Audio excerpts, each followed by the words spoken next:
lockdown ya? Sudah lockdown, Pak. Sudah dari kemarin lockdown, Pak. Oke, kita coba pantau. Yang ada di Kota Bukit Tinggi berapa orang? 1, 2, 3. Oke, Pak Ikumbu mana? Coret Ikumbu. tuh, Bang Anton. Kurang panjang, Pak. Oke, tinggi coret, Pak. Bukit Tinggi coret. Oke. Oke, tinggi coret, Pak.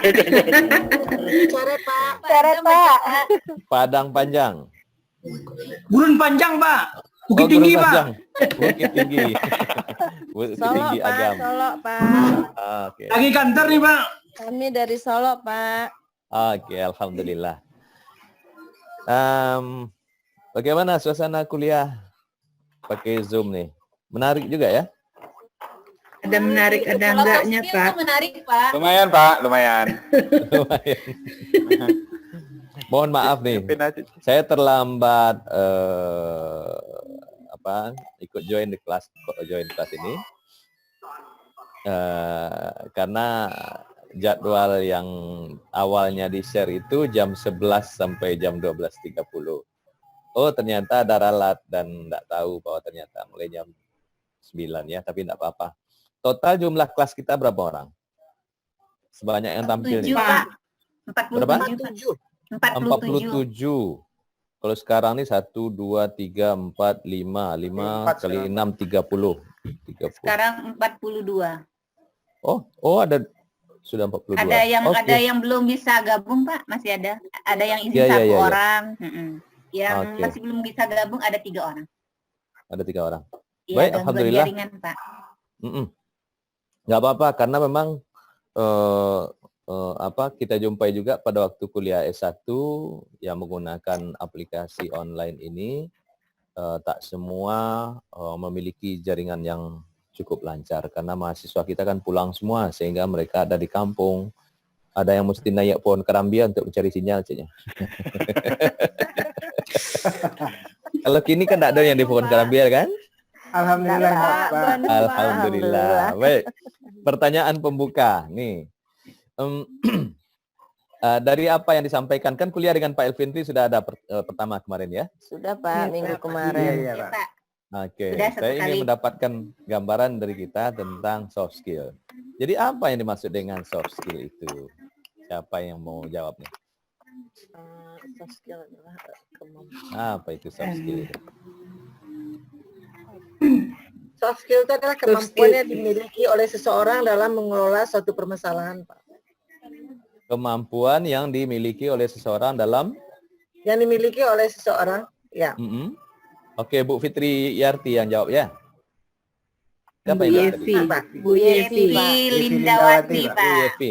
Oke, kemampuan yang dimiliki seseorang untuk menyelesaikan? Mengelola suatu permasalahan. Mengelola suatu permasalahan. Saya minta pendapat yang lain. Saya, Pak. Iya, Pak. Susilawati, Oke, Pak. Bu Susilawati. Ya. Soft skill itu merupakan satu kecerdasan emosional. Kecerdasan sifat kepribadian. emosional. Kecerdasan emosional. Oke. Ya, Ibu lagi Pak, saya, Pak. pergi. Oke, sebentar Bu. Saya mau konfirmasi sama Bu Susilawati. Lagi pergi round-round atau gimana Ibu ceritanya? Enggak, Pak. Ini kalau di dalam rumah anak-anak banyak, Pak, gitu kan. Jadi Iya. caranya. Saya kira pergi nyari sinyal. Pak. Oke. Baik, siapa yang jawab? Bu Nini? Siapa? Ya, kalau soft skill itu bisa jadi dari struktur otak kanan dan otak kiri manusia, Pak. Ya. Ada otak kanan, ada otak kiri. Mm-mm. Oke, struktur otak kanan, otak kiri. Ya, ada mengarah juga jawabannya. Kalau jawaban dari Ibu Yevi tadi, kemampuan seseorang untuk mengelola suatu aktivitas atau kegiatan gitu ya. Ya. Itu skill. Skill itu ada hard skill, ada soft skill. Ada hard skill, ada soft skill. Kalau kita bagi, dia ada 3 sebenarnya. Ada soft skill, ada hard skill, ada karakter. Soft skill, hard skill, karakter. Sekarang saya mau sampaikan. Kemampuan seseorang di dalam membuat, katakan saja, membuat laporan keuangan. Hard skill apa soft skill? Soft Skill. soft skill. Skill. Oke. Skill, Pak. Nah, ini Soft bertengkar skill, nih ya. Pak. Kalau Ada yang kemampuan- hard, ada yang soft. Ada yang hard, ada yang soft. Oke, tapi lanjut. Coba. Yuk. Hard skill. Oke, Pak Ibnu Hajar. Hard skill tuh Pak. Hard skill. Menurut Pak Ibnu Hajar, hard skill. Alasan? Fisik. Kalau soft skill itu kan lebih ke manusianya Pak. Kalau hard skill itu kemampuan dia membuat laporannya aja Pak gitu. Baik, sekarang saya buat tiga ya. Pertama, kemampuan seseorang untuk menyusun laporan keuangan. 2, kemampuan seseorang untuk membuat desain, jangan desain lah ya. Kemampuan seseorang untuk menyelesaikan rumus Pitagoras. Yang ketiga, kemampuan seseorang untuk membuat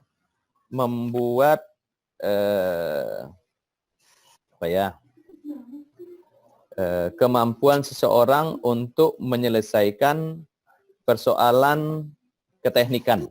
3 kelompok pertama. Kelompok yang kedua, mohon maaf saya ada backlight nih ya.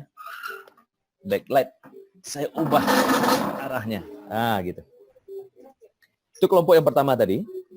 Sekarang kelompok yang kedua, kemampuan berbicara di depan umum, kemampuan bernegosiasi, kemampuan memimpin orang, memimpin sekelompok orang. Ada yang 3 yang pertama, ada yang 3 yang kedua. Yang mana yang hard skill, mana yang soft skill? Yang Yang pertama pertama Yang pertama yang hard skill, Pak. Yang kedua soft Yang skill. pertama hard skill, yang kedua soft skill. Oke.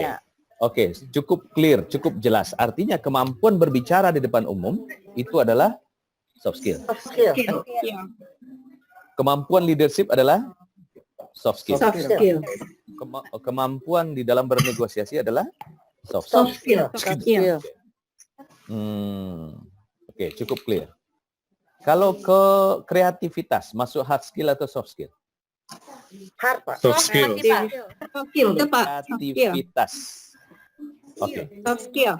Kemampuan menyelesaikan masalah, problem solving, hard skill apa soft skill? Soft skill juga Pak. Soft skill, Pak. Oke, berarti cukup clear kita. Nanti pada bagian tertentu nanti akan saya share slide untuk menunjukkan perbedaan antara hard skill, soft skill. Kemudian ada satu lagi, karakter. Seorang memiliki kemampuan dan sifat sabar. Sabar, hard skill, soft skill atau apa? Karakter. Karakter, Pak. Karakter. Pak. Seorang yang mampu bersimpati. Hard skill, soft skill. Karakter juga Pak. Soft skill Pak. Karakter juga, Pak. Karakter Pak. Good. Seorang Karakter. yang jujur. Karakter juga. Karakter tuh, Pak. Karakter. Seorang yang berintegritas. Karakter juga, Pak. Karakter, Oke. Pak. Disiplin. Karakter. Pak. Kerja keras. Karakter. Oke. Jadi dari contoh-contoh kemampuan atau skill atau karakter tadi mulai tampak perbedaan. Ada hard skill, ada soft skill, ada karakter. Oke. Nah, jadi saya yakin Prof. Elvindri kemarin itu telah menceritakan bahwa kunci sukses orang di dalam meraih karir itu lebih banyak ditentukan bukan oleh hard skill-nya. Hard skill diwakili oleh IPK. Betul ya? Ya, Pak. Oke, artinya apakah dijamin seseorang yang memiliki IPK yang tinggi akan lebih sukses belajar dibandingkan yang IP rendah? Belum tentu Pak. Belum tentu, Pak. Belum tentu atau secara statistik dapat gambaran nggak? Belum tentu seperti itu, Pak. Belum tentu seperti itu. Oke. Pak Isra Jusweldi. Ya, begini Pak. Oke. Biasanya di perkuliahan Pak, yang IPK 3,8 atau 3,7 itu lebih sedikit sulit mendapatkan pekerjaan daripada yang IP-nya 3 sampai 3,5 Pak. Wah, gawat nih. Bisa.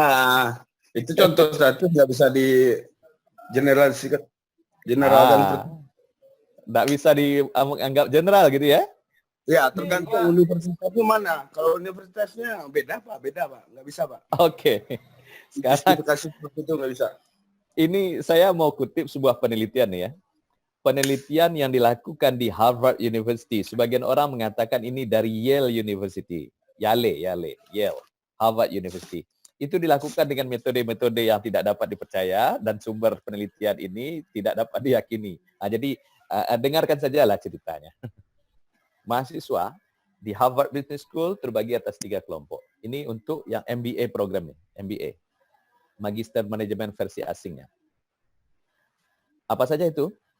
Pertama, mahasiswa yang nilainya tinggi, tamatnya cepat.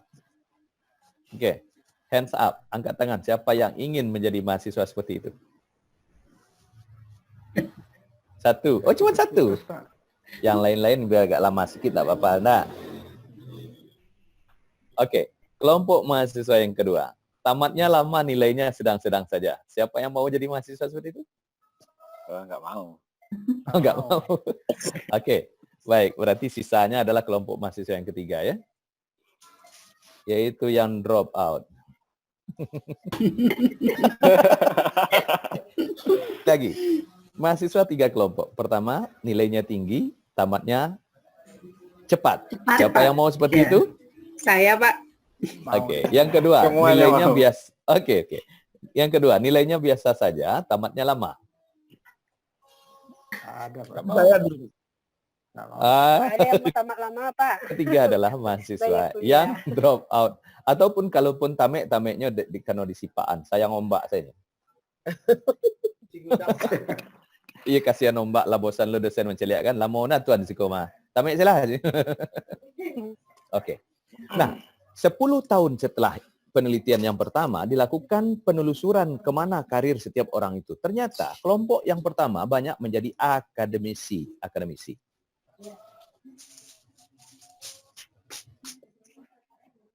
Oke. Sorry. Kelompok yang pertama menjadi apa? Akademisi, Pak. Akademisi atau peneliti. Peneliti bekerja pada perusahaan besar. Oke, siapa yang ingin seperti itu? Oh, ada juga ya, alhamdulillah. Oke. Yang kedua, ketika telusuri mahasiswa yang lama tamat nilainya sedang-sedang saja ini, banyak di antara mereka yang menjadi Chief Executive Officer, CEO perusahaan-perusahaan besar. Oh, saya mau. Mau, Pak. Mau, Pak. Mana yang besar? Mana yang besar gajinya? CEO, Pak. Kedua ini, Pak. Lagi gitu ya. Jadi CEO, Pak. penghasilan rata-rata orang yang IP-nya lebih rendah, masa studinya lebih lama, itu penghasilan rata-rata setelah 10 tahun itu lebih tinggi 2 kali lipat daripada yang menjadi akademisi. Oke. Aduh. Kemana perginya kelompok yang ketiga? Yang drop out atau yang tamatnya karena kasihan ombak tadi? Itu usaha, Pak. Jadi sukses, Pak. Lebih sukses dari yang kelompok 1 dan 2, Pak. Perusahaan, Sukses Pak. dari kelompok 1 dan 2, Kelompok- Pak. Ya, ternyata Jadi kelompok anggota 3 dewan, ini Pak. Politikus menjadi- biasanya, Pak. Legislatif, Pak. Janganlah terus terang begitu. Pakailah bahasa-bahasa melereng sedikit ya. Lebih sukses dari kelompok 1 dan kelompok 2, Pak. Yang Ya, kelompok ternyata 3. kelompok yang ketiga inilah yang menjadi orang-orang kaya, pemilik perusahaan-perusahaan di mana CEO hebat bekerja dengan dia. Pak. Dosen, akademisi itu yang bekerja di perusahaan, yang bekerja di kampus-kampus kan meneliti itu kerjanya tuh mengajukan Ya. proposal penelitian kepada orang yang ketiga ini.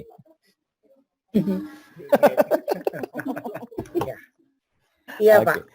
Oke. Jadi kami Benar. harus pilih poin yang ketiga nih, Pak. Maksudnya nih, Pak. Sampai dosen Tidak. bosan dulu baru kami keluar. Tidak, itu hidup adalah pilihan. Hidup adalah pilihan. Saya cerita ini sama Tapi memang mahasiswa ya saya. kebanyakan itu, Pak. Kalau Mm-mm. kita lihat siswa-siswa kita yang sekolah yang mempunyai prestasi tinggi malahan tidak mendapat pekerjaan gitu. Betul. Tapi yang sedang-sedang aja, sedang ke bawah, banyak yang berhasil yang kita lihat nih siswa-siswa Oke, kita. ada lagi enggak yang punya testimoni yang mirip dengan itu? Karena mungkin Pak, mungkin Bu Nani. karena beberapa orang yang karakter yang sedang-sedang tadi atau ke bawah itu setelah selanjutnya dalam kehidupan selanjutnya dia lebih berusaha untuk menjadi yang terbaik, Pak. Iya, jadi itu poin dari Bu Nani. Dari siapa lagi? Kalau saya Pak, Ini ada Simoni Pak. begini Pak, saya menengok orang yang mempunyai kemampuan IPK tinggi itu, mereka lebih berbicara secara logika, benar salah logika, dan mereka cenderung menempatkan diri mereka lebih gitu, sehingga kurang bisa bersosialisasi gitu. Kurang bisa beradaptasi. Ya, kurang bisa bisa beradaptasi. Mereka lebih seperti Menara Gading Pak, mereka menempatkan diri mereka lebih gitu. Oke, kita dapat good point-nya. Yap, Bu Nini. Ya, kalau menurut saya Pak, pembentukan itu ada gabungan dari ketiga hal yang Bapak sebutkan tadi, yaitu mengenai hard skill, soft skill, dan karakter. Apabila pembentukan dalam proses masa pendidikannya itu pembentukan yang ketiga halnya ini seimbang, maka kesuksesannya bisa didapat lebih bagus. Tetapi kalau salah satunya enggak, berarti ya pilihan itu tadi mungkin di akademisi atau yang posisi menengah aja, gitu. Oke, good point kita dapat. Ya. Satu lagi mungkin Pak. Boleh Bu. Ibarat survio Pak. Survio Pak. Ibarat keramik Pak, makin diterpa, makin dihajar, makin bagus hasilnya, makin mahal harganya Pak. Seperti batu akik. Kalau yang poin 1 kan gampang-gampang aja gitu Pak, kuliahnya lancar, IP-nya tinggi, walaupun kami semua mungkin di sini orang-orang poin 1 yang banyak gitu Pak ya. Oke, baik. Kalau poin 2 juga 50-50 lah, sedangkan poin ketiga adalah orang-orang yang untuk kuliah aja susah, semuanya serba sulit gitu loh Pak. Jadi dia lebih mahal dan lebih bagus gitu Pak. Dia digosok, diasah, digesek, akhirnya berkilat lah seperti batu akik itu ya. Iya, benar tuh Pak, yang kelompok ketiga tuh Pak. Oke, baik. Jadi saya mengarahkan diskusi ini untuk melihat sebagaimana cerita dari Prof. Effendi kemarin, bahwa sukses itu sebenarnya ditentukan bukan oleh hard skill-nya. Ya, coba misalnya mahasiswa itu kan nilainya ada A, ada B, ada C, ada D, ada E. Oke, A itu singkatan tuh. A itu akademisi artinya. B, kalau B birokrat. Kalau B birokrat. Ya. Kalau C. Kalau C sedang-sedang saja, Pak. Enggak, C CEO, Chief Executive Officer. Jadi karena apa? Karena yang B itu kalau ujian tes pegawai negeri dia lulus gitu. Kalau C itu tak lulus tuh. Makanya C jadi CEO. Kalau D, kalau D itu DPR artinya tuh. Sesuai berarti Pak kata Pak Fauzan. Yang E ya. Ini yang paling kaya orangnya. Employer. Oke. Jadi jangan kejar-kejar nilai. Setuju Pak. Apapun. Yang penting lulus kan Pak, dengan nilai yang baik ya Pak. Itu apapun yang dikasih dosen terima aja lah, karena itu tidak akan menentukan nasib kita nanti ya. Setuju Pak. Oke. Nah kita bahas sekarang. Berubah pandangan gini kok. Masalah nilai. Ini serius. Bukan masalah nilai A, B, C, D-nya, tetapi orang-orang yang masuk kelompok 1, nilainya tinggi, tamatnya cepat, penyebabnya adalah karena dia fokus belajar. Jadi ini tipe mahasiswa yang kupu-kupu nih, kuliah pulang. Ketika dia kuliah duduk paling depan, tangan dilipat pula seperti ini. Kalau ada dosen bertanya, dia nunjuk selalu. Oke. Begitu selesai kuliah, dia pergi ke perpustakaan, mulai kerjakan tugas atau membaca bahan untuk kuliah berikutnya. Kalau tidak ada lagi kegiatan, dia pulang, selesaikan urusan pribadi, kemudian belajar lagi. Kalau orang sudah belajar, tentu saja dia dapat nilainya. Cuma persoalannya, nilainya tinggi, tamatnya cepat, 3 rumah sebelah kanan dia tidak kenal. Kenapa? Tidak peduli sama orang lain. 3 rumah sebelah depan tak kenal dia. Kenapa? Ketika mahasiswa mengajak dia, ayo kita ikut kegiatan kemahasiswaan, dia katakan, enggak doh, saya fokus belajar.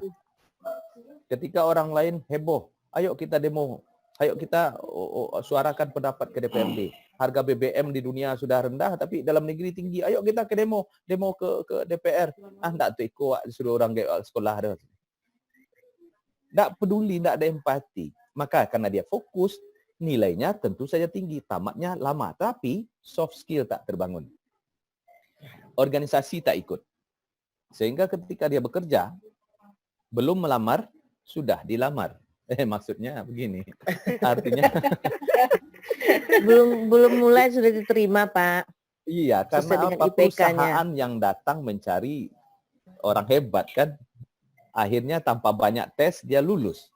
Lalu ketika sudah masuk ke perusahaan itu, mereka biasanya kan akan diberi proyek bertim tuh, bersama. Oke, tim kalian kerjakan proyek ini, selesaikan masalah ini. Nah dia karena dia pintar, dia katakan sama teman-temannya, biar aku aja yang kerjakan. Kalau kalian kerjakan nanti kacau hasilnya nanti. Supaya nilai tim kita kuat. Akhirnya apa? Orang senang-senang saja. Dia kerjakan sendiri, tuntas, di pas giliran presentasi, lihat lo presentasi Pak Ibnu. Tidak, Ketika presentasi. Demam panggung. Maka yang akan Maka yang akan presentasi di depan direksi adalah yang dahulunya tokoh mahasiswa, pemimpin demo, betul nggak? Pak, lebih pandai public speaking namanya tuh, Pak. Betul, karena dia mampu melakukan agitasi, mampu meyakinkan, mampu berbicara, sehingga ketika bahan itu sudah jadi dikerjakan oleh orang hebat ini, dia memoles dan tinggal menyampaikannya. Akhirnya yang terlihat hebat di depan direksi siapa? Yang pandai berbicara, Pak. Yang pandai berbicara tadi. Apalagi, misalnya dia kerja di perusahaan, lalu perusahaannya BUMN. Ada RDP, rapat dengar pendapat dengan BUMN. Direksinya pusing. Kenapa? Karena urusan dia tidak selesai-selesai di DPR ini. Akhirnya, yang tokoh mahasiswa yang dahulu pemimpin demo itu, dia jadi staf muda, dia bilang sama bosnya, Pak Direktur, gimana masalah kita di DPR? Itulah, susah sekali untuk melobi DPR. Tenang Pak, katanya. Saya punya abang. Dia telepon abangnya itu pembina dia dulu mahasiswa yang sekarang lagi duduk di dewan. Bang, ceritanya bang, perusahaan kami ada masalah. Sebab apa Dinda? Itu masalah kami di kabupaten itu enggak just selesai. Tenanglah, bupatinya tuh nanti abang telepon. Kata orang DPR tuh telepon bupati selesai urusan. Melalui jalur apa? Network yang dimiliki oleh orang yang lebih baik ya Pak. Persis. Maka setelah itu, orang yang macam ini selalu dibawa oleh si pimpinan kemanapun pergi. Kenapa? Jaringannya luas sampai ke pusat. Luas. Akhirnya yang akan, apabila pimpinannya naik karirnya, yang akan dibawa pertama kali adalah orang yang selalu menempel dia. Maka orang yang nomor 2 ini, yang tamatnya lama tadi itu ketika dia di kantor, dia akan berprestasi. Dan orang ini yang akan sukses nanti, mampu memimpin orang lain. Kenapa demikian?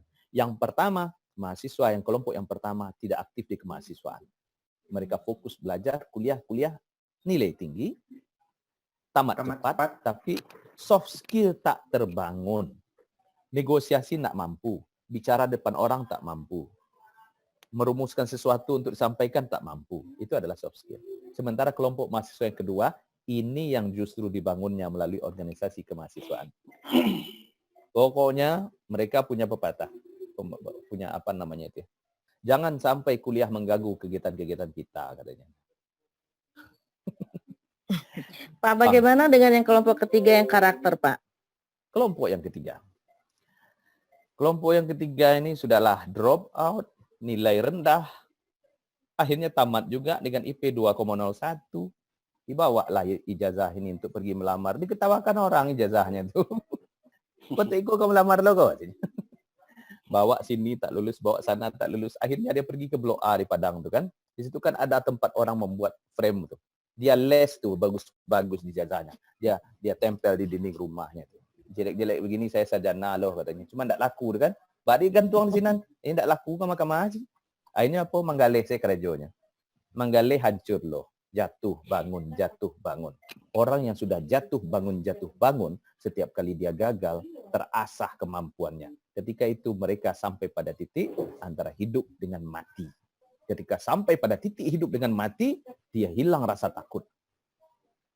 Maka yang terbentuk adalah karakter pantang menyerah. Maka orang yang seperti ini yang punya bakat itu akhirnya sukses. Makanya orang yang tak sukses di dunia kerja biasanya dimulai karirnya dengan pahit, betul-betul pahit hidupnya. Tapi pahit itulah yang kemudian menghasilkan rasa manis di belakang. Apa pendapat Bapak dan Ibu itu? Pak Nofra Koto. Setuju Pak Nofra itu? Setuju Pak, kami setuju. Ya. Jadi Orang poinnya kaya adalah orang kaya Bukit Tinggi, Pak, Bu? Orang kaya Bukit Tinggi model Haji Nelson pun kan dari bawah dia tuh Pak. Dari tukang angkat semen sekarang termasuk dia yang paling kaya kan. Betul. Yang punya Basko di Padang tuh. Siapa tuh? Basrizal Koto, Pak. Sarjana apa Pak Basrizal Koto ya? Enggak sarjana. SD saja udah tamat ya Pak. SD aja enggak tamat. Kalau orang Nggak gelar tamat, orang kan ada gelar orang ST, SE, kalau ini SDTT, sekolah dasar tak tamat ya. Oke. Jadi cerita kita pagi kok. Tapi gini loh Pak, orang yang punya kemampuan seperti itu pun kan tidak banyak Pak. Betul. Kalau dipikir-pikir dalam 1000 pun tidak berapa yang ada. Mungkin ada orang yang punya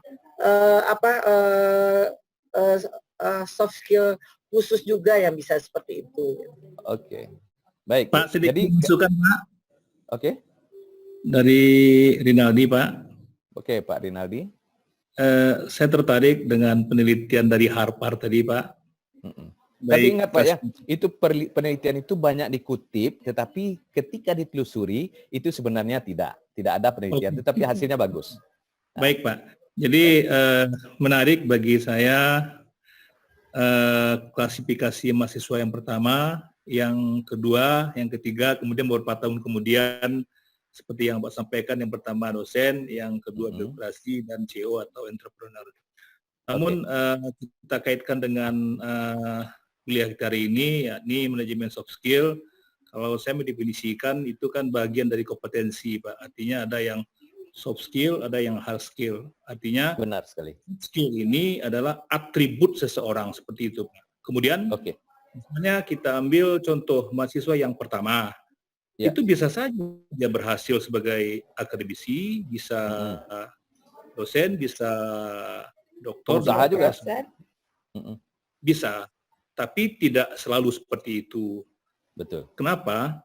Ketika dia nanti juga mengasah soft skill-nya, karena ada faktor-faktor eksternal yang mempengaruhi, seperti yang kita ketahui sesungguhnya, soft skill itu sebetulnya bisa dilatih, bisa diasah. Betul. Bahkan juga ada pelatihan-pelatihannya. Nah, bisa diluluhlatahkan hasil dari penelitian Harvard tadi, Pak. Jadi ketiga-tiganya saya berpendapat akan berpengaruh faktor X di sana, faktor eksternal sangat besar pengaruhnya. Yang disampaikan Bu Epi tadi, salah seorang pengusaha Bukit Tinggi, katakanlah Pak Nelson, kemudian yang punya Basko, itu karena kesulitan kehidupan di saat itu. Tapi kalau sekarang kita coba-coba seperti itu, bahaya, bisa gagal total. Barangkali itu. Terima kasih, Pak. Baik. Oke. Kita hampir sampai pada kesimpulan.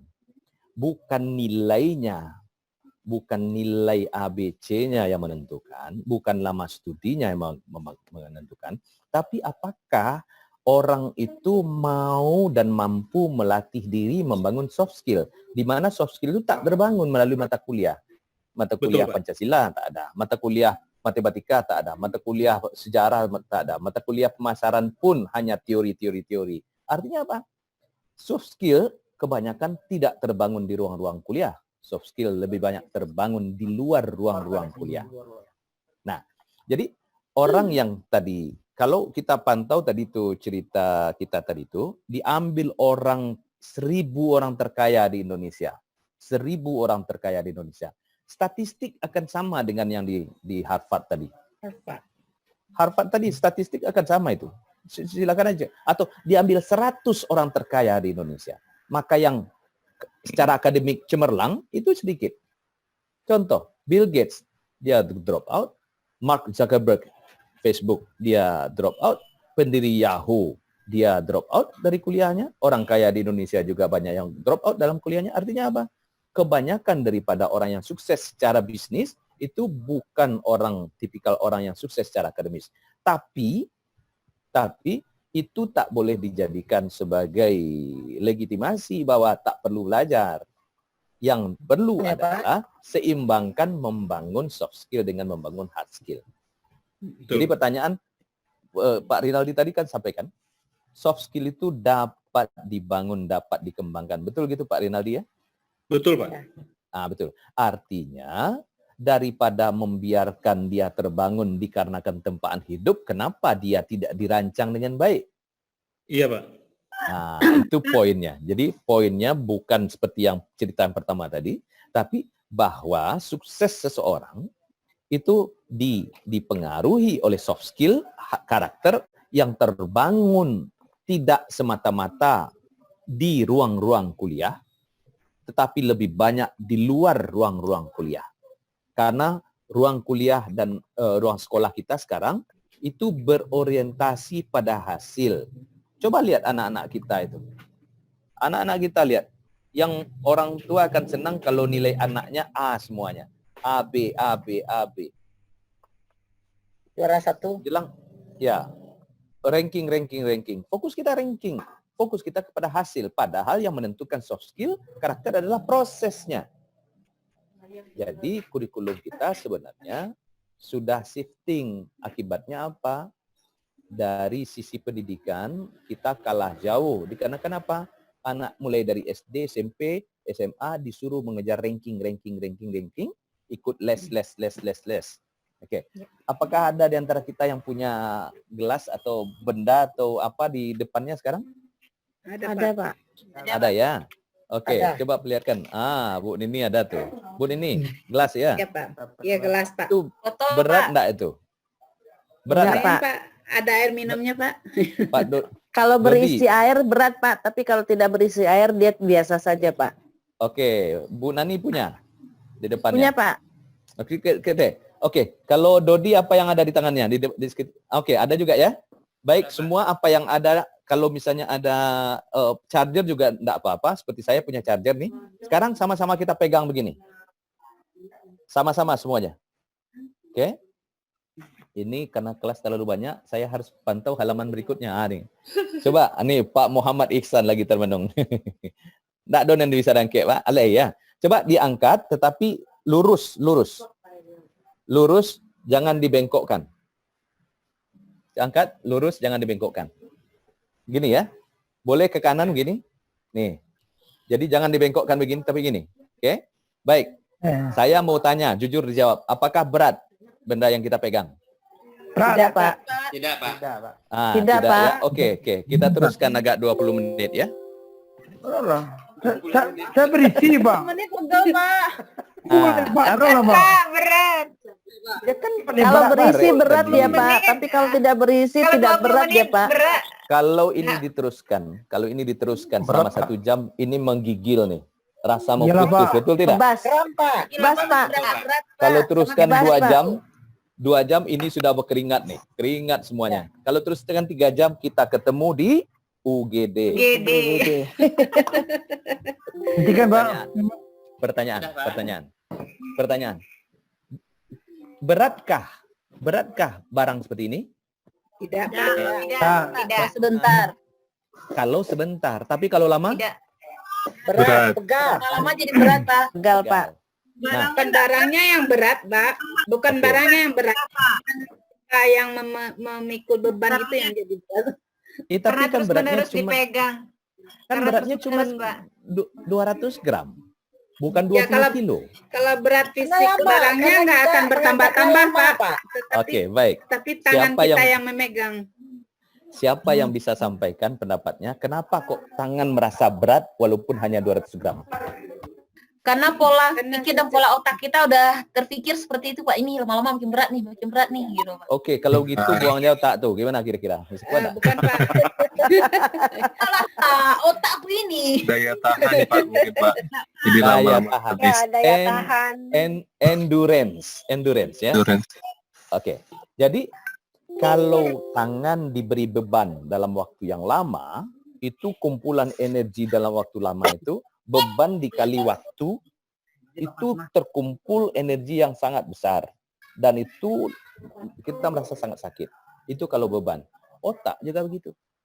Bayangkan anak sekolah kita. Jam 7 sudah berangkat sekolah. Lalu dia belajar sampai sore. Pulang belajar sore, kita masukkan les. Pulang les, ke rumah, mandi, maghrib. Habis maghrib, kirim pula ke TPA. Pulang dari TPA, kerjakan tugas dari sekolah. Besok pagi-pagi sudah harus bangun lagi. Jam 7 berangkat lagi. Itu otak kita. Kalau seperti itu, apa yang terjadi? Mirip dengan gelas yang kita pegang tadi. Lama-lama lelah ya Pak. Betul. 6 tahun di SD. 3 tahun di SMP. 3 tahun pula di SMP. Di SMA. Tambah 5 tahun atau 4 tahun di kuliah. Coba bayangkan. Berapa lama otak itu terus-menerus diberikan beban tanpa ada jeda. Yang terjadi adalah di SD prestasinya mentereng, juara satu. Pokok ranking. Di SMP masih ranking. Kalau perlu lompat kelas. Di SMA masih bertahan. Ketika kuliah mulai fatigue. Kemudian akhirnya apa? Drop out ketika kuliah.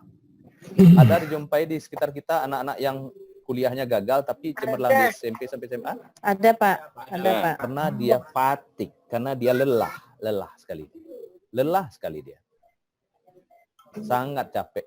Jadi kalau tangan seperti itu, otak juga seperti itu. Nah, kesalahan kita adalah kita fokus membangun hard skill, lupa kita membangun soft skill-nya. Jadi kalau anak diperlakukan seperti itu, sampai di SMA masih berprestasi dia. Tapi ketika sudah kuliah, kalaupun akhirnya dia masih mampu, ujung-ujungnya dia rapuh. Otaknya cepat sekali stres. Ada mahasiswa kami yang seperti itu. Di SD cemerlang, di SMP cuma 2 tahun, di SMA dapat beasiswa. Untuk masuk SMA itu, boarding school di sana, bukan di Sumatera, itu 200 juta rupiah. Hebat dia di situ. Ketika kuliah tempat kami. Apa yang terjadi? Nyaris drop out. Nah, penyebabnya adalah karena tadi fatigue. Nah, jadi bagi kita dan punya anak, jangan paksa anak itu untuk belajar terus menerus. Kalau teragak cabut salah, enggak ada. Nanti tanda nilainya pedialah rendah nilai itu. Yang pentingnya. Berarti prestasi, Pak, izin Pak, berarti prestasi ketika SD, SMP dan SMA tidak menjamin dia ketika kuliah juga tidak menjamin dia menjadi orang sukses di kemudian harinya, Pak. Sama sekali tidak. Kalau ada yang istimewa, yang mampu memanage diri dia, bisa. Tetapi yang tak mampu memanage emosinya, yang fatigue otaknya itu, pada akhirnya yang paling banyak gagal adalah yang itu. Paling banyak gagal. Di antara teman-teman kami, yang nilai paling tinggi, yang menganggur sekarang justru adalah orang yang paling tinggi nilainya ketika tamat. Dan yang sekarang pada posisi sampai direksi sekarang adalah orang-orang yang ketika kuliahnya bahkan nyontek aja kerjanya. Tapi sekarang Pak, izin Pak, bagaimana bisa kita membangun soft skill itu Pak? Itu yang akan kita pelajari 1 semester nih. Nggak terjawab sekarang tuh Bu.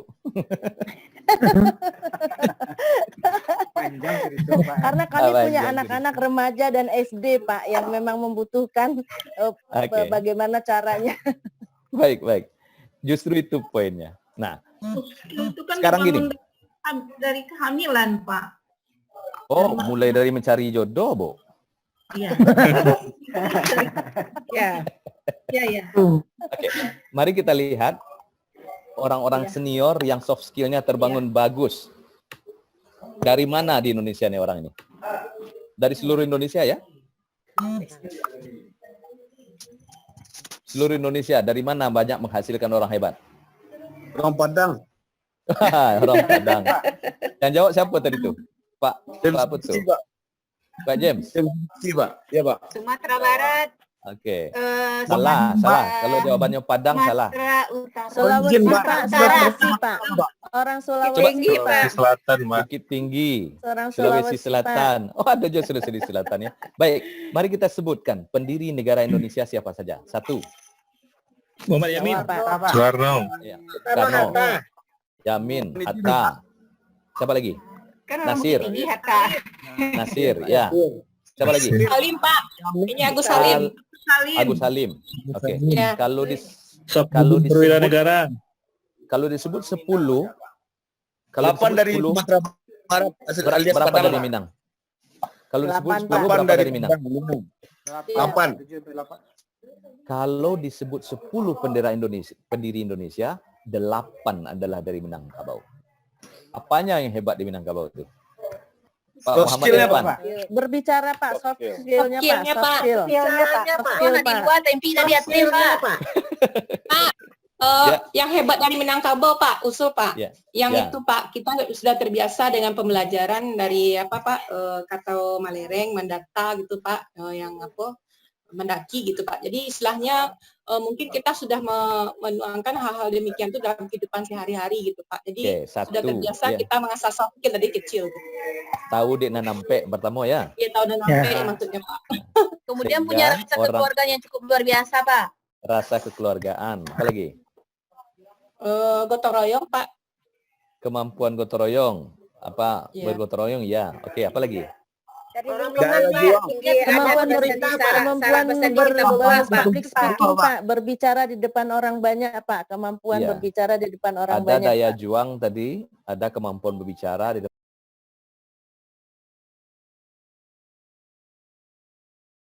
Pak. Oke. Kuliah manajemen soft skill.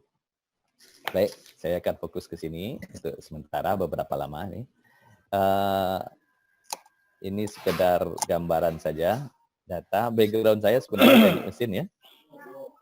Teknik mesin, kemudian magister di dalam teknik industri, lalu PhD di dalam manufacturing management, ditamatkan di University of New South Wales, Sydney, Australia, tahun 2002. Kemudian saya biasa memberikan training, sehingga di dalam dunia training ada namanya itu tagline ya, motivator insan sejati. Dahulunya sih inspirator insan sejati. Apa? Inspirator? Insan sejati. Inspirator insan sejati itu singkatannya ISIS ya. Dirubah menjadi insan sejati ya Pak. Jadi Menjadi dirubah menjadi insan sejati.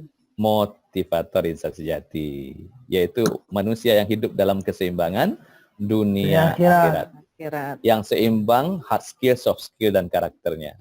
Oke. Itu sebagai perkenalan, ini beberapa karir yang pernah saya jalani di dunia industri, konsultan manajemen inventory di PT Semen Padang, konsultan di PT Semen Tonasa, Sulawesi Selatan tahun 2006-2007, PT Semen Indonesia Group, Semen yang Gresik 2010, kemudian ini beberapa di kampus, kalau di perusahaan pernah jadi komite audit di PT Semen Padang, dan wakil direktur 2 Pasca Sarjana selama 1 periode. Sekarang ketua tim trainer karakter Andalasian. Ini beberapa buku karya yang sudah pernah dibuat bagi siapa yang aktif di media sosial, di Facebook.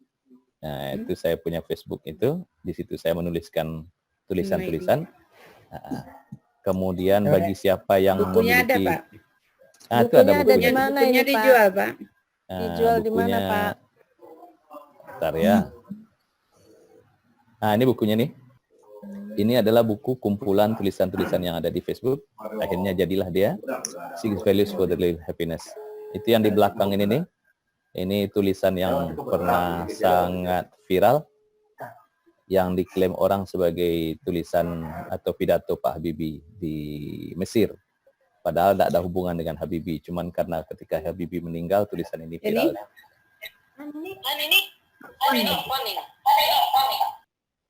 Oke, ini buku yang kedua, buku 3, buku keempat, buku kelima. Nah, kalau buku kedua, 3, 4, 5 ini ditulis bersama dengan mahasiswa. Isinya adalah tentang motivasi. Oke, ini kurang lebih gambaran tentang mata kuliah kita ini. Jadi, yang pertama kita mencoba melihat antara soft skill dengan karakter. Kemudian salah satu soft skillnya adalah time management, problem solving, six thinking hats, kemudian ada assessment untuk mengukur personal intelligence kita, lalu creative thinking, berorientasi tindakan, manajemen risiko, stress management, dan kemudian ada tugas nanti. Interpersonal ya. Apakah sudah dibahas dengan Prof. Effendi, Bu Nini? Ada dibahas belum?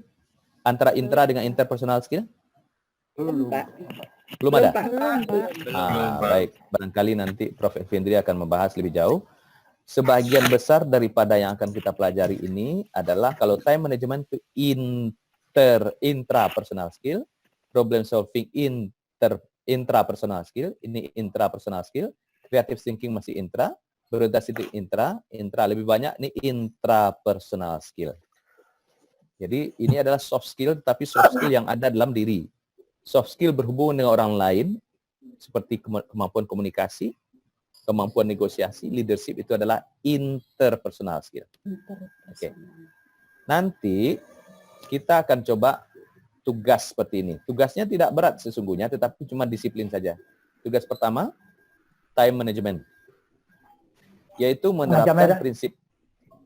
Setengah jam lah. Screenshotnya gimana caranya? Mau screenshot, Bu? Atau mau saya bagi aja ini file ke grup nanti? File ke grup aja, Pak. File aja, Pak. Baik. Pak, di Saya akan grup bagi aja, file Pak, ke grup. lagi. Ya. Di grup aja ya, oke. Nah, jadi di tugas yang pertama ini kita hanya mencatat saja aktivitas harian. Hanya mencatat aktivitas harian. Ya. Aktivitas kantor, kerjaan, bisnis dan lain-lain dicatat saja. Jam sekian sampai jam sekian melakukan apa, jam sekian sampai jam sekian melakukan apa, itu saja. Kemudian berapa hasilnya, ada catatan atau tidak. Itu saja, tapi ini dilakukan selama berapa minggu ya? Kita coba ya. Kita coba deh ini untuk 2 minggu. 2 minggu saja, tapi rutin. Tujuannya adalah begini. Kita nanti mau mengevaluasi bagaimana cara kita memanage waktunya. Time management adalah salah satu soft skill yang ada. Tugas yang kedua, mencari tokoh sukses sebagai role model soft skill. Bagaimana soft skill yang dimilikinya, bagaimana soft skillnya terbentuk, apa hubungan antara soft skill dengan kesuksesan. Ini disiapkan dalam bentuk poin-poin saja. Disiapkan dalam bentuk poin-poin saja. Atau dalam bentuk laporan singkat. Nah, tugas berikutnya adalah bagaimana pengembangan soft skill dapat dikembangkan di tempat kerja Anda. Kalau kita punya bisnis, bagaimana soft skill dapat dikembangkan di situ. Buat rencana pengembangan soft skill di instansi. Nah, yang ini nanti dibuatkan dalam bentuk laporan. Ini yang tugas besarnya. Tugas pertama, time management, durasi 2 minggu. Tapi nanti saya akan jelaskan detailnya seperti apa. Tugas kedua, mencari tokoh yang bisa dijadikan rujukan dalam soft skill. Tugas ketiga, untuk bagaimana mengembangkan soft skill di tempat pekerjaan kita. Untuk membuat rencana pengembangan soft skill di instansi. Tapi nanti tentu diawali dengan membuat deskripsi instansi, apa tugas pokok dan fungsinya, apa soft skill yang dibutuhkan, dan apa yang perlu dikembangkan soft skill di situ, dan bagaimana soft skill itu dikembangkan. Ini tugas yang agak besar yang nomor 3 ini. Baik. Ini kita sudah diskusi tadi tentang ini. Oke. Ini insya Allah nanti saya bagikan ke melalui grup. Jadi secara umum, soft skill itu banyak sekali, tetapi kita akan membahas secara umum nanti kurang lebih bagian-bagian yang ada di sini untuk membangun kemampuan soft skill. Oke.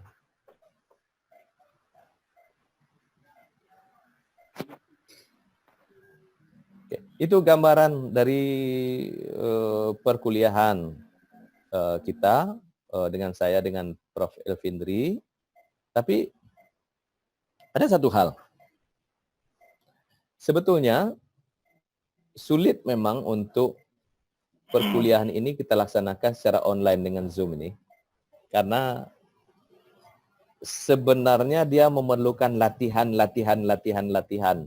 Kalau kuliah tatap muka di kelas, itu suasananya dibuat seperti training. Jadi ada latihannya, ada diskusinya, ada presentasinya, sehingga jauh lebih menarik. Cuman kondisi memaksa kita untuk melaksanakan perkuliahan online. Tapi tidak apa-apa.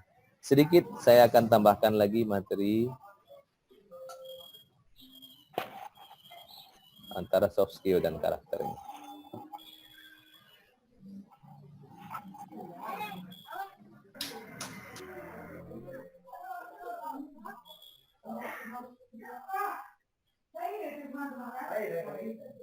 Ah, ini. Saya tidak tahu bisa dijalankan videonya atau tidak, tapi saya coba.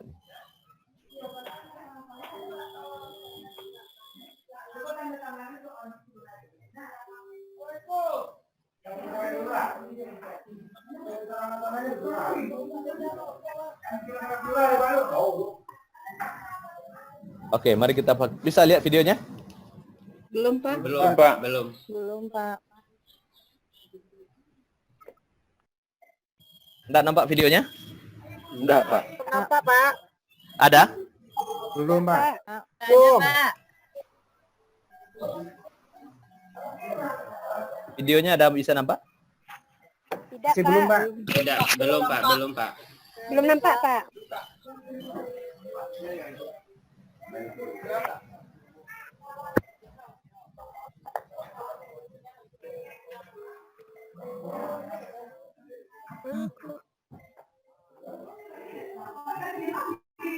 Oke. Apakah bisa dilihat videonya? Belum. Yang Tadi enggak nampak videonya? Nggak nampak, Pak. Cuman oke. tampilan komputer Bapak aja, Pak. Ya, tampilan komputer Bapak yang nampak, Pak. Kalau sekarang ini nampak? Belum, Pak. Oh, berarti memutar video sulit di sini ya. Oke, enggak apa-apa lah. Saya langsung lompat ke sini.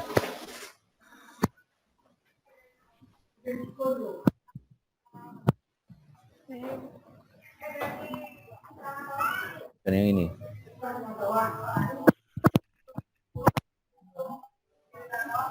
Oke. Baik.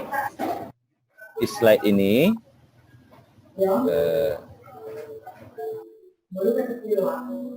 Ini masih tampilan ini, Pak, laptop, Pak. Belum ada ini. PowerPoint-nya nggak nampak? Belum, Pak. Belum, Pak, belum. Ini? Masih belum, Pak. Enggak, Pak, cuma ada tulisan soft skill dan karakter outline kuliah punya Bapak aja di PC Bapak. Oke, saya coba dulu. Kenapa dia tidak muncul? Saya stop share dulu.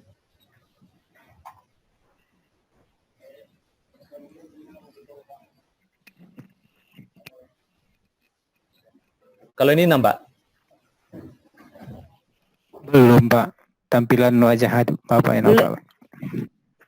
Nah, ini Belum, Pak Pak. Salir yang nampak, Pak.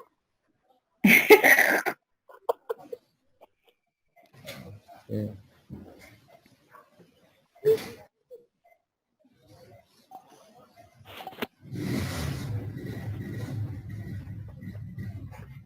Sebentar.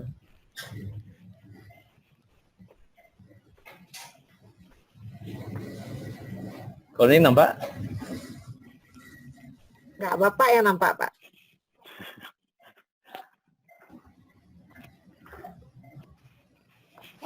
Ini masih tampilan gambar, Pak. Ini baru nampak, itu Pak, baru. karakter sejati. Nah, baru nampak, Pak. Oke. Karakter sejati. Pinggang sakit. Ini nampak ya? Nampak, Pak. Ada? Nampak ya? Ada, Oke. Pak, nampak. Oke. Ini bagaimana cara membedakan antara soft skills dengan karakter? Coba perhatikan. Ini adalah hard skill, ini soft skills, ini karakter. Yang sebelah sini, kelihatan kursor saya nih? Kelihatan, Pak. Oke. Kursor sini ya di sini, ini adalah fokus. Ini faktor pembeda nih ya. Fokusnya. Bentar.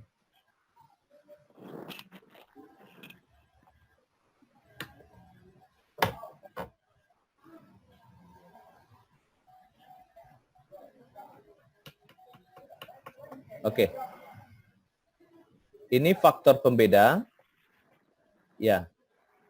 Hard skill, soft skills dengan karakter itu dapat dibedakan dengan Fokus, lokasi, proses pembentukan, aplikasi, metode, penekanan. Ini hard skill, soft skill, karakter. Mari kita lihat. Fokus. Hard skill itu fokusnya adalah intelijensia, ranahnya adalah kognitif psikomotor. Soft skill, dia adalah unjuk kerja, emosi. Ranahnya adalah psikomotor, kemudian afektif, sikap perilaku. Sementara karakter, itu fokusnya adalah sikap, perilaku, ranahnya afektif. Itu yang membedakan hard skill, soft skill, karakter. Yang kedua, lokasi. Hard skill di otak kiri, soft skill di otak kanan, karakter tidak di otak, tapi letaknya di nurani. Oke, berikut proses pembentukan. Hard skill pendek. Contoh nih, ketika kita sekolah dahulu, bagaimana cara menghitung sisi miring dari segitiga sama siku-siku, itu kan ada rumusnya namanya Pitagoras. Diajarkan dalam 2 jam pelajaran bisa dapat enggak anak-anak? Bisa. Nah, oke. Sekarang ada soft skill, kemampuan pidato di depan umum. Kita ajarkan 2 jam pelajaran di sekolah, dapat enggak anak-anak itu pidato? Tergantung, Pak. Tergantung anaknya, Pak. Sebagian mungkin bisa, Pak. Sebagian besar? Sebagian besar tidak. Lalu apa yang harus dilakukan untuk membentuk kemampuan berpidato itu? Latihan, Pak. Harus diasah kemampuannya, Pak. Latihan. Nah, itu kata kuncinya. Latihan. Kata kuncinya itu, ya. Kata kuncinya latihan, latihan, latihan, latihan, latihan, latihan. 11L, Pak. 11L, latihan, latihan, latihan, latihan, dan latihan, latihan, latihan. Betul. Artinya apa? Kalau yang hard skill itu cukup dengan latihan singkat selesai. Tapi kalau soft skill itu latihan yang panjang. Latihan yang panjang.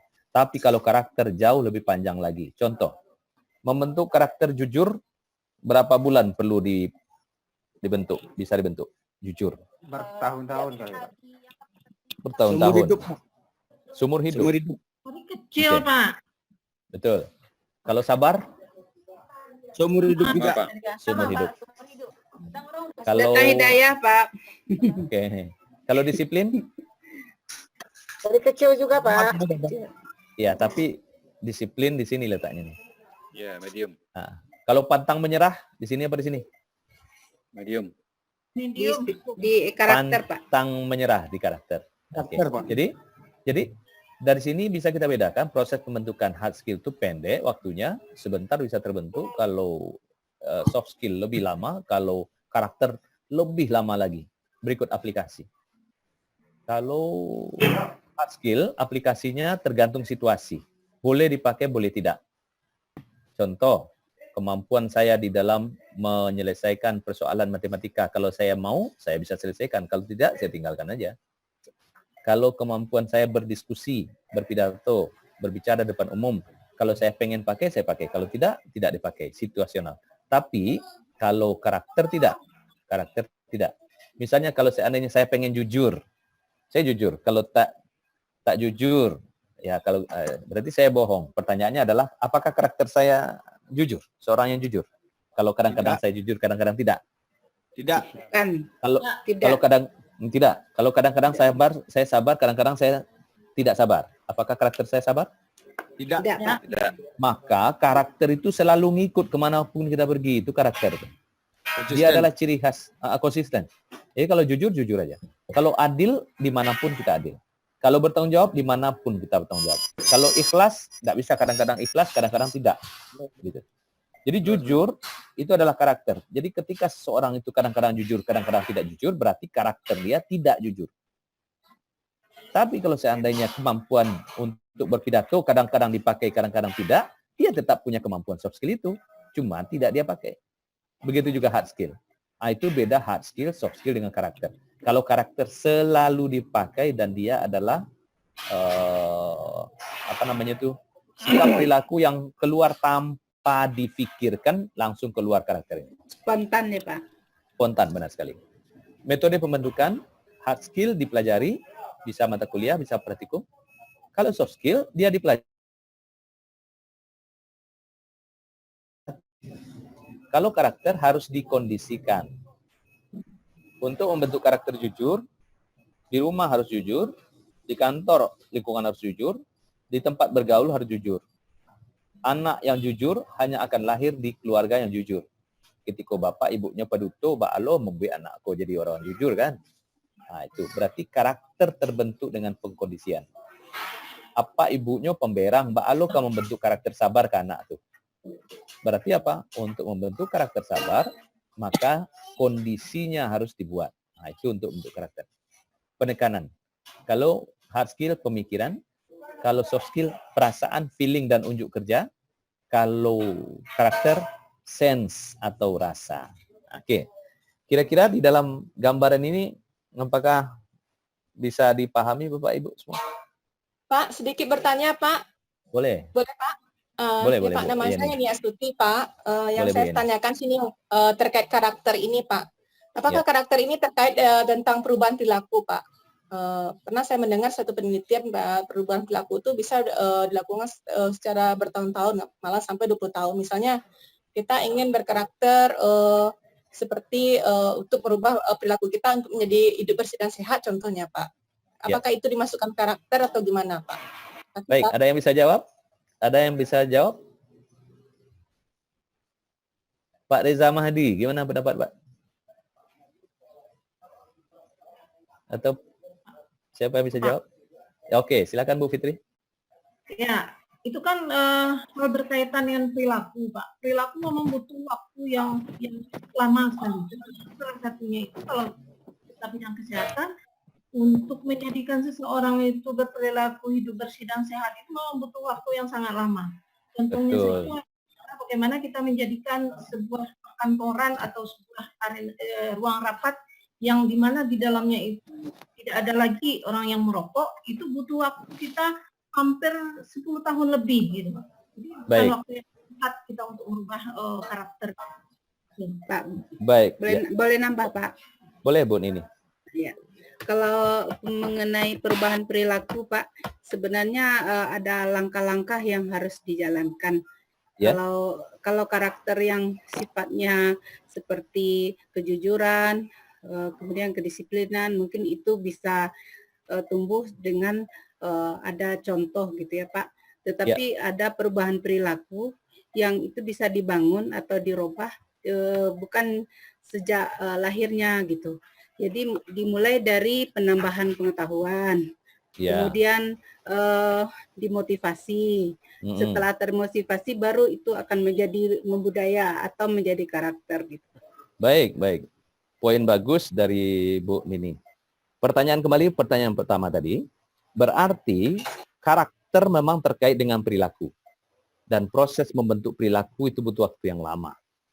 Tapi ada satu hal, bisakah dipercepat? Bisa. Caranya Pak Don? Caranya gimana Pak Don? Kalau menurut saya Pak, perubahan karakter seseorang itu juga di dalam slide Bapak itu metode pembentukannya tergantung pengkondisian ya Pak ya. Betul. Jadi ada istilah bergaulah dengan orang baik maka kamu akan jadi baik. Ya. Bergaulah dengan orang jahat maka kamu akan jadi jahat. Ya, itu. Jadi, Tembuati karakter ya. seseorang dapat dipengaruhi dengan lingkungannya Pak. Baik, baik.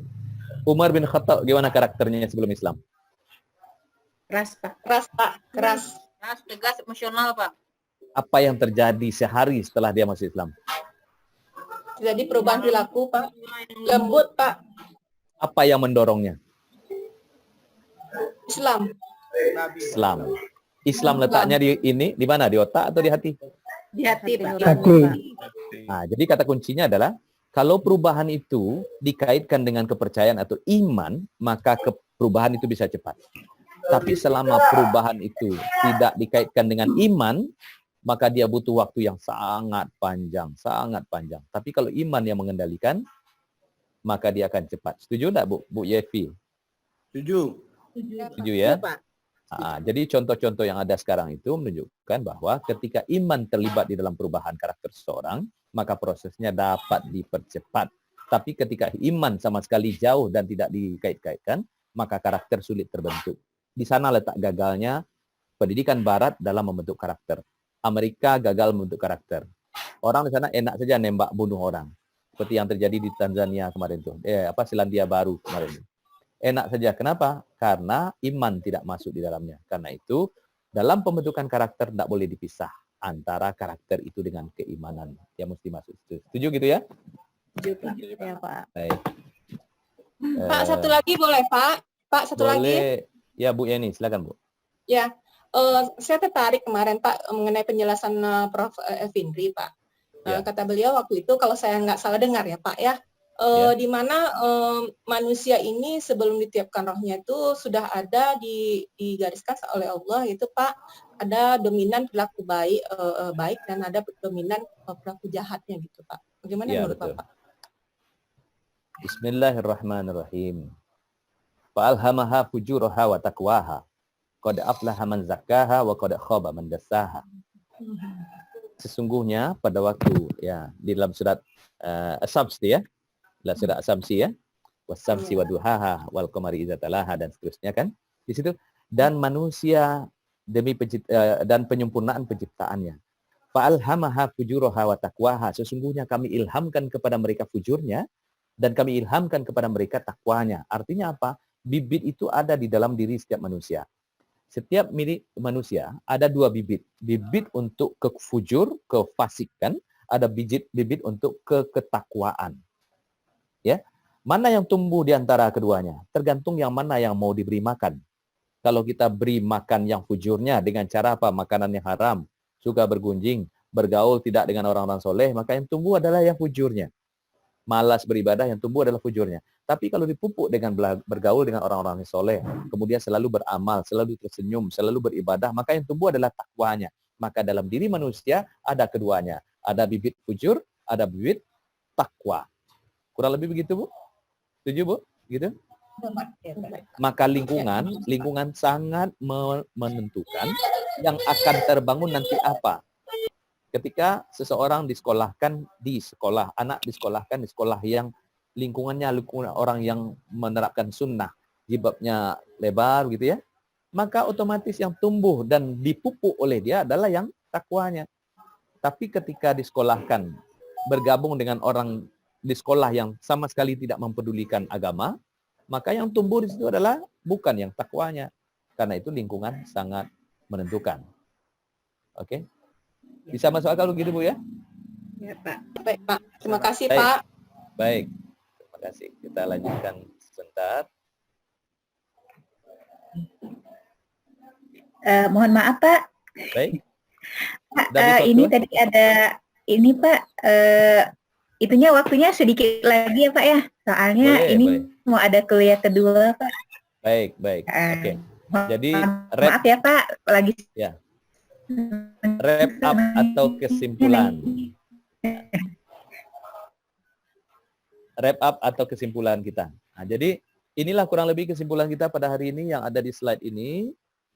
Yaitu kita hari ini mampu membedakan mana itu yang hard skill, mana itu yang soft skill, mana itu yang karakter. Masing-masingnya berbeda cara membentuknya. Konsekuensinya ketika kita bicara manajemen, kalau kita bicara manajemen itu kan ada POAC ya, planning, organizing, equating, controlling. Maka di dalam manajemen soft skill berarti harus ada perencanaan membangun soft skill. Ada pengorganisasiannya, ada bagaimana cara menjalankannya, ada bagaimana cara mengelolanya atau mengontrolnya, pengendaliannya. Maka manajemen soft skill sebenarnya kita berusaha fokus kepada bagaimana cara memanage, mengelola soft skills di tempat kerja dan dengan diri kita sendiri. Proses pembentukannya itu ada di dalam slide tadi itu. Oke, sebelum kita tutup, ada pertanyaan lagi Bapak dan Ibu? Nggak ada ya? Waktu sudah. Ya Pak, jangan lupa kirim materinya ya Pak. Di grup. Insya Allah melalui grup. Kenapa? Sebetulnya banyak pertanyaan Pak, cuman karena jadwal kita pendek ini. Nah, insya Allah simpan dulu untuk pertemuan kita yang akan datang. Baik Bapak dan Ibu, terima kasih atas kerjasamanya semua. Assalamualaikum warahmatullahi wabarakatuh. Waalaikumsalam warahmatullahi wabarakatuh. Waalaikumsalam warahmatullahi wabarakatuh. Mohon maaf ada salah-salah kata-kata. Sama-sama.